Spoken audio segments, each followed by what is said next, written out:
നമ്മൾ പ്രതീക്ഷിക്കുന്നത്.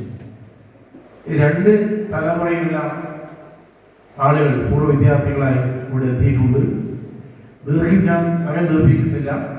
നമ്മൾ പരിപാടി തുടങ്ങാൻ തന്നെ 1.5 മണിക്കൂറോളം വൈകിയിട്ടുണ്ട്. ഏതായാലും ഈ കോളേജ് നമ്മുടെ നാട്ടിൻ പുറത്തെ സമ്പന്നമായ ഒട്ടേറെ മേഖലകളിലേക്ക് ആളുകളെ എത്തിക്കാൻ ഒരു മഹത്തായ പൈതൃകം, മറ്റ് പല കോളേജുകളിൽ നിന്ന് വ്യത്യസ്തമായി ഒരു മഹത്തായ പൈതൃകം ഈ കോളേജിലുണ്ട്. ഈ നാട്ടിലെ ജനങ്ങളാകെ വടകര താലൂക്കിലെ 13 പഞ്ചായത്തുകളിലെ ജനങ്ങൾ തേങ്ങ പിരിച്ചുണ്ടാക്കിയ കോളേജാണ് ഇതെന്നതാണ് ഏറ്റവും വലിയ പ്രത്യേകത.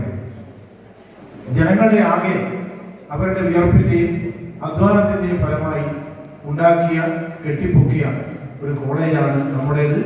ആ കോളേജിൽ ഇനിയും ഉയരത്തിലെത്തിക്കാനുള്ള നമ്മുടെ പുതിയ തലമുറയെ ഏറ്റവും ഉപകാരപ്പെടുന്ന തലത്തിലേക്ക് മാറ്റി